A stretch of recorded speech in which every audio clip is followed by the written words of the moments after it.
Hello and welcome to this video in which we expose the energy transition's weakest link. You might think that the energy transition is all about building enough renewable energy to try and replace the phase out of coal. But that's only half of the story, and it might be the less important half of the story for investors. That's according to our energy expert, James Allen. Now, James and I don't agree on anything when it comes to the green dream. He's very much a believer. I am very much a skeptic. But for the second time this year, we've come to agree on something. And we came to the same conclusion in completely independent reports without realizing what the other person was writing about, which means we thought we'd record the video for this week about that topic. Now, James, I would call this a fatal flaw in the energy transition to net zero. You'd probably just call it a little bottleneck, but what is it? No, it certainly is a bottleneck. I think, clean energy has made enormous strides over the last decades. Costs have come down. And I would say the real bottleneck is not one of technology. I think the technology is there. I would say that the thing that's holding it back is actually the grid. I think there's now a big investment needed to beef out the grid, make it ready for intermittent resources from the various places they come from. Lots of money is needed to be spent on things like high voltage cables, pylons, transformers, and there's a real shortage of these pieces of kits. I mean, we're not the only country in the world looking to expand our grid. Have the same challenges. Lots of places in the world, and the US being a prime example. So we're all chasing after a limited amount of this infrastructure to really build out our electricity grid to make it to make it cope for all these green sources coming onto the grid over the next 20, 30 years. So this is the conclusion that we've made, that the real bottleneck here is actually going to be in upgrading the grid. So before we dig into the details here and some of the figures and what is causing this bottleneck, I want to get to the nub of the problem, because I find it truly extraordinary that halfway through this energy transition, suddenly governments have realized that actually we need an electricity grid that is about double the size of what we've currently got. We need to build it about many-fold faster than we currently are building it, depending on which country you're in. Didn't they see this coming? And how can we figure this out now, when surely by the time we get this done, I don't think it's even possible. But even theoretically speaking, by the time we get this done, it's going to be well past 2050. No, you're right. You're exactly right. This has been actually flagged by lots of people in the industry for years now, that our grid wasn't really capable of taking on all this load from renewable resources. It's been flagged many times. There's been a realization now that we need to get moving and get moving very quickly, because I think we're seeing that we're in competition for these pieces of kit, all around the world. I think, it's like buying an iPhone. I think Keith Anderson, the boss of UK utility Scottish Power, said this. It's like buying an iPhone without actually buying the cable with it. There's so much we need to do, so much we need to spend.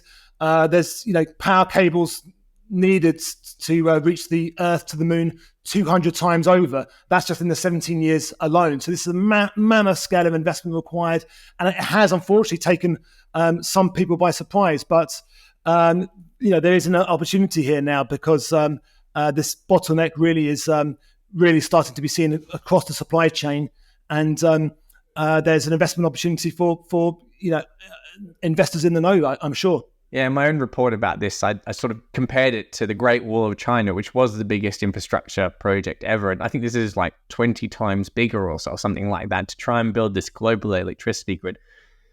It almost doesn't matter who ends up with the contracts to build these cables and pylons and all the rest of it, the transformers and the transmission lines, because, the point of net zero is that it's a global goal. So, each government's trying to achieve net zero within its own country, but whether Germany gets it, the cable, or whether the UK gets it, someone's going to be without, right? And so doesn't this really mean that the net zero target is just out the window?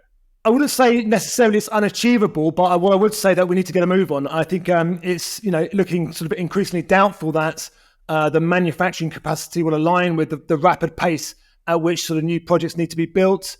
The evidence now that points to a severe shortage of this cabling that, obviously could entirely threaten the clean energy transition entirely.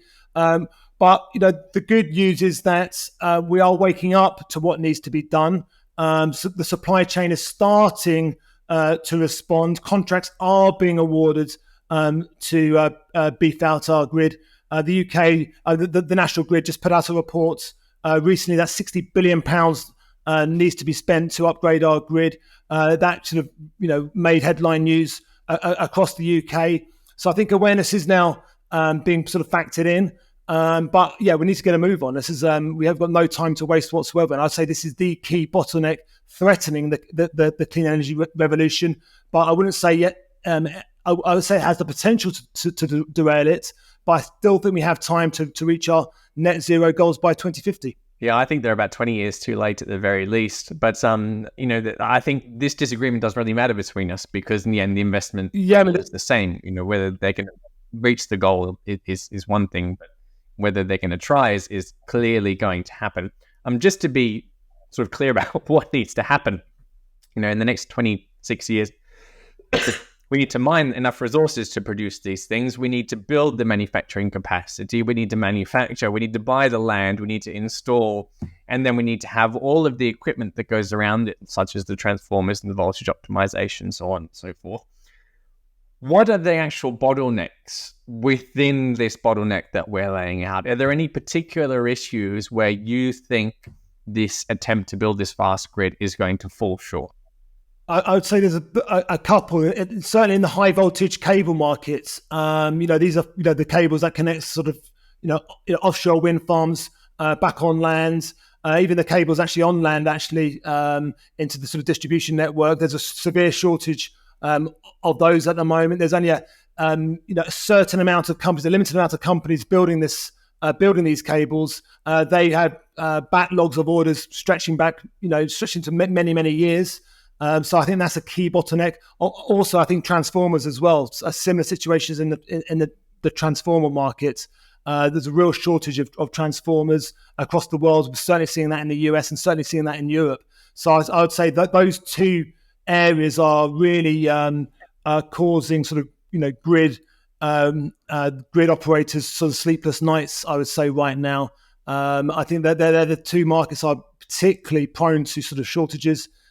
Bearing in mind what's going on, all the companies are really flagging at their at capacity already, and they can't really work much harder. So that's they're the two areas I think we need a lot more. Also the interconnector market, which is related to the high voltage cable market. These are the cables connecting different markets and different countries as well. They're they're really sort of powerful cables. The UK alone has proposed interconnectors with all sorts of places, even down into the Sahara Desert. Certainly also in the Nordic region as well. There's been a big explosion in this area over the last decade or so, and that's being expected to ramp up even more over the next 5 years as well. So that's also an area seeing some shortage. So the wider cable market and the transformer market really are exposed to this increased demand that we're seeing. In my report about this, what I really focused on is just the scale of this in terms of trillions of US dollars and pounds, of course, obviously. Let's put some figures on all of this. We've got some stats here from your report. Investment in power networks needs to more than double to $600 billion per year by 2030 alone, according to the International Energy Agency. The market for high voltage cables alone is already booming. It's gone up from $3 billion on average for the period between 2015 and 2020 to $11 billion in 2022, and it needs to boom far more in order to catch up. There's this just truly enormous amount of money that would need to be applied to these sectors in order to get things going. This seems to be like a dream scenario for investors.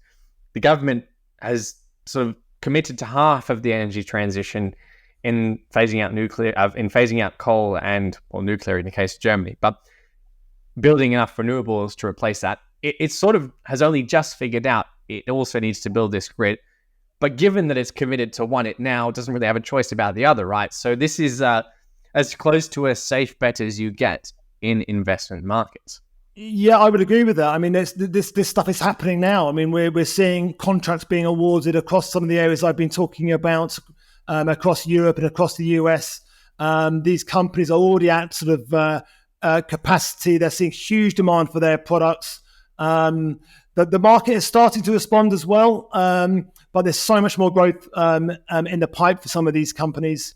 It's a really exciting time. If you're a shareholder of a high voltage cable company, interconnector company, or transformer company, I think you're looking at some very sort of exciting years of growth ahead of you. I think with all the projections of demand awaiting us. And some of these shortages in kit that we're seeing. So, yeah, for investors, I'd say this is a really sort of as close to a surefire thing as possible. Not, the market really hasn't truly awoken to the scale of the opportunity, and some of those numbers you just laid out should be really enticing for investors. And certainly, my readers have been made aware. There's a couple of really interesting opportunities on the table, that we're also investigating. So. This is, I would say, for the next 5-10 years, this is really going to be the story in the energy markets, certainly in the electricity markets, to make our grid be able to cope with the intermittent renewable resources that we have in the world. I think this is going to be, the investment story of the 2020s, I'd say. It's going to have to last an extraordinarily long time, if it does, if we're right about all of this. Can you give me a narrative for why this was, given its size, why was this overlooked for the last, say, 2 decades of climate alarmism, given it's painfully obvious that it was going to be necessary from the beginning? Why are we so far behind? And the second part of the narrative is what happens as, we've got already these huge bottlenecks in renewable energy. I think there were some solar companies in the UK. They were quoted 20 years in order to connect to the grid for their project a few months ago or a few years ago. Why is that happening? And how is that going to be framed in politics? Because this is it's a big opportunity for investors, but this is a pretty damn big failure for governments. Yeah, I would agree with that. Certainly on the last question, we have huge bottlenecks for connecting some of these solar wind projects in the UK and Europe and in the US. Now, there are sort of regulations coming through to sort of cut some of this red tape and decrease the amount of time to connect some of these projects. So that is in the works. So I think we will see some of these large connection times come down in short order, actually. And that actually prompts the question, we are going to see all this backlog of projects that's been stuck in the pipeline for sometimes years. I think we could see, not all of them will get built, but we could see a lot of them come onto the grid in short order, UK, Europe, and in the US. So that's going to be something to watch. As for the first part of the question, why? Well, energy policy has been a bit of a mess over the last sort of 15 years. It's not really been joined up, not really been thought through over the long term, often thought about in sort of 5-year cycles. The name of the game really has been trying to promote green energy, and that's in some ways been a success. We've seen lots of projects come on stream. They didn't really think through some of the sort of secondary effects of that in terms of the grid and what needs to be done to the grid. And I can't, some work has been done on this. The grid is a different grid to where it was 10 years ago. But as we talked about, and some of the numbers you've talked about, we're still not there yet. We have lots more renewable projects coming online, coming on stream, and the grid isn't yet ready to cope with that. So it's going to be really interesting to see what happens really next. But one thing we can be sure of is that demand for this, for these cables, transformers, that it's not going away. I mean, copper, for example, is another thing to look at. Copper, is the backbone of the green energy transition. It's fundamental to all this wiring.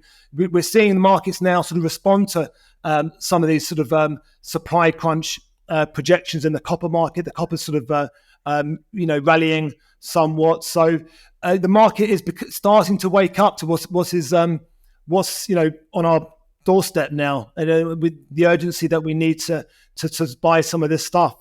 So I have hope that the market will respond, but certainly for investors, this is a good time to start looking at this huge expected uptick in demand. Yeah, it is very rare for infrastructure spending to boom as much as it will. If you ask me, what's happened here is that, and I'm going to have to give you the last word after I say this, is Nobody thought governments would be stupid enough to return to intermittent energy as their key source of power. And so nobody bothered to prepare to build this grid or to plan for this grid or to actually bother start building in time to actually get this grid ready for the renewable energy system that we've gone ahead and committed to without thinking through what it really means. I'm good. Like I said, you have the last word, James. You're going to have to rebut that. I won't rebut it fully. I think there's some key, there's some truth in what you say, really. I would say, bottlenecks do happen in industry. Some of these companies have been flagging up these bottlenecks for a period of time now. The grid has been flagging up some of these issues as well. And the markets are now starting to respond. So, I still have hope that some of this investment can take place. But what I do know is that for investors, it's really exciting times. I think we've been slow off the mark, but I think we do have time to get everything in order, our ducks in a row by 2050. I think we're seeing huge projects now being awarded, £1 billion projects, just in some of the cable operators that I'm looking at. And I think this is going to be the name of the game over the next 20, 30 years. It's straight out of Flash Gordon, really. We've only got 26 years to save the planet. Thanks very much for joining me, James, and to everyone at home, thanks for watching.